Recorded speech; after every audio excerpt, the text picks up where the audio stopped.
Surga menjadi tempat terindah yang ingin dituju setiap manusia. Konon di dalamnya ada kenikmatan yang tidak pernah terbayangkan sebelumnya. Manusia berlomba untuk bisa ditempatkan di sana dengan melakukan tindakan yang diperintahkan olehnya. Memang surga saat ini masih menjadi misteri ilahi. Namun Nabi Muhammad SAW menggambarkan bagaimana indahnya tempat ini.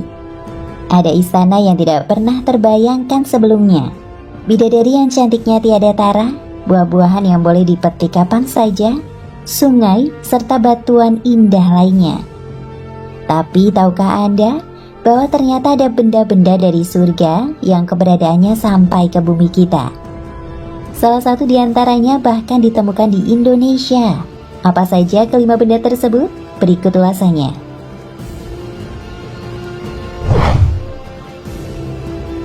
1. Hajar Aswad.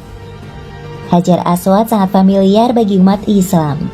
Batu hitam yang berada di salah satu sisi Ka'bah ini dipercaya berasal dari surga.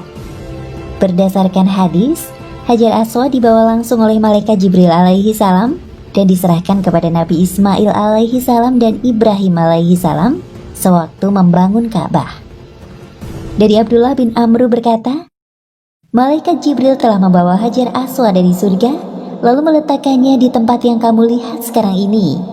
Kamu tetap akan berada dalam kebaikan selama Hajar Aswad itu ada.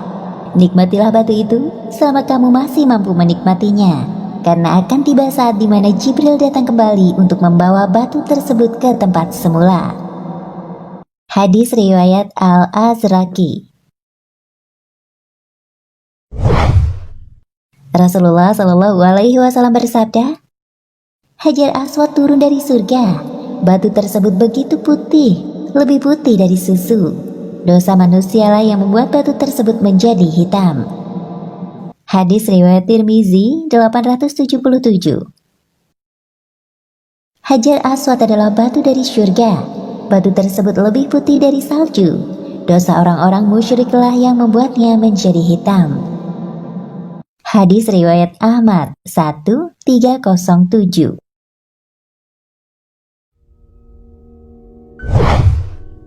2. Kayu gaharu. Kayu gaharu juga dipercaya menjadi salah satu hal yang berasal dari surga. Di Indonesia, gaharu banyak ditemukan di Merauke, Papua, di Borneo, Kalimantan, Sulawesi, dan di sebagian pulau Sumatera. Kayu ini memecahkan rekor sebagai kayu termahal di dunia. Kayu gaharu yang mengandung gupal bisa dihargai hingga puluhan juta rupiah per kilonya. Produk olahan dari kayu gaharu bisa berupa dupa, gelang, kalung, dan tasbih gaharu. Pohon dan kayu gaharu menjadi tenar dan mahal lantaran mengandung resin yang berbau harum dan banyak digunakan dalam industri kosmetika maupun obat-obatan. Kayu gaharu menjadi salah satu komoditas ekspor andalan Indonesia. Sayangnya, mahalnya harga kayu gaharu berimbas pada semakin langkanya pohon ini. Bagaimana tidak mahal, asalnya saja dari tempat terindah di alam semesta. Dari Abu Hurairah radhiyallahu anhu bahwa Rasulullah SAW bersabda, golongan penghuni surga yang pertama kali masuk surga adalah berbentuk rupa bulan pada malam bulan purnama. Sampai ucapan beliau, nyala perdupaan mereka adalah gaharu. Imam Abul Yaman berkata, maksudnya adalah kayu gaharu. Hadis riwayat Imam Bukhari.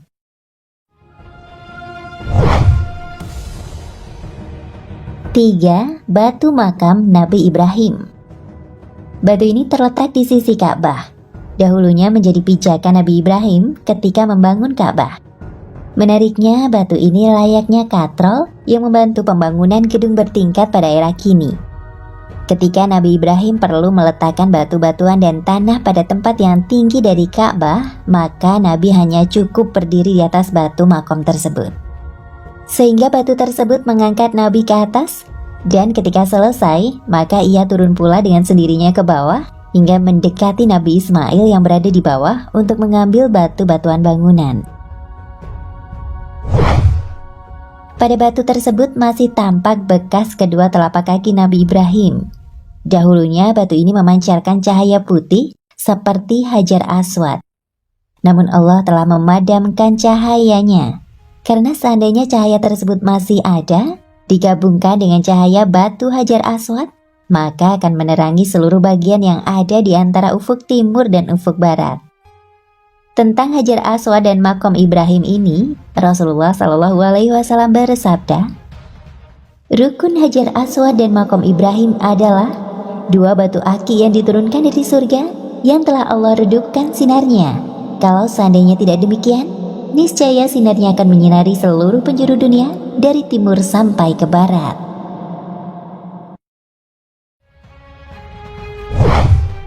Empat, daun tin. Saat Nabi Adam alaihi salam memakan buah huldi, maka seketika itu pula terlepaslah pakaian Nabi Adam tanpa sehelai benang pun di tubuh beliau. Kemudian Nabi Adam pun mengambil dedaunan yang ada di surga untuk menutupi tubuhnya karena malu. Namun dedaunan tersebut malah menjauh dari beliau. Tapi ada satu dedaunan yang merasa iba kepada Nabi Adam, yaitu daun-daun pohon tin. Karena daun tin tidak sanggup melihat kondisi Nabi Adam pada saat itu. Inilah daun-daunan yang sangat berjaya bagi Nabi Adam, sehingga daun tin ini Allah berikan kelebihan padanya berupa buah yang manis tanpa berbiji.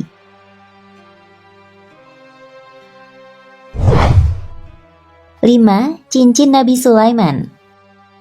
Wahab bin Munabih mengatakan bahwa cincin Nabi Sulaiman dikenal dengan nama cincin taat Nabi Sulaiman, yang diciptakan Allah dari cahaya yang bersinar sangat terang, yang cahayanya mengalahkan setiap cahaya berasal dari langit, yang memiliki 4 sisi. Di antara sisinya tertulis kata, pada sisi pertama tertulis La ilaha illallah wahdahu la syarikallah Muhammadan abduhu wa rasuluh.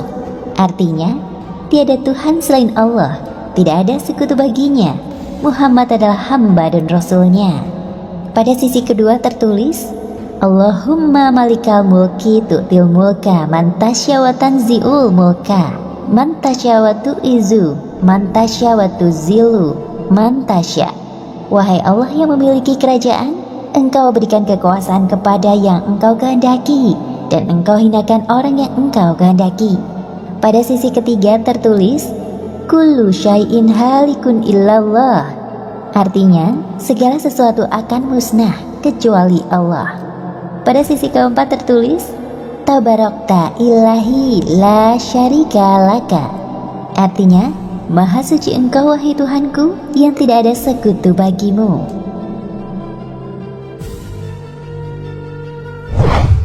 Cincin tersebut memiliki cahaya yang bersinar, yang apabila dikenakan maka akan berkumpul para jin, manusia, burung, angin, setan dan awan, di mana angin sebagai kendaraannya, manusia dan jin sebagai bala tentaranya, burung sebagai pembantu dan teman bicaranya, binatang buas sebagai pekerjanya, dan para malaikat sebagai utusannya. Beliau pernah berdoa kepada Allah meminta kerajaan yang tidak pernah ada yang menyamai setelahnya. Sebagaimana firman Allah Subhanahu wa Ta'ala, Ia Sulaiman berkata, Ya Tuhanku, ampunilah aku dan anugerahkanlah kepadaku kerajaan yang tidak dimiliki oleh seorang jua pun sesudahku. Sesungguhnya Engkaulah yang Maha Pemberi. Quran Surat Shad ayat 35. Nah pemirsa Ensiklopedia Al-Fatih, sampai di sini perjumpaan kita kali ini. Semoga menginspirasi.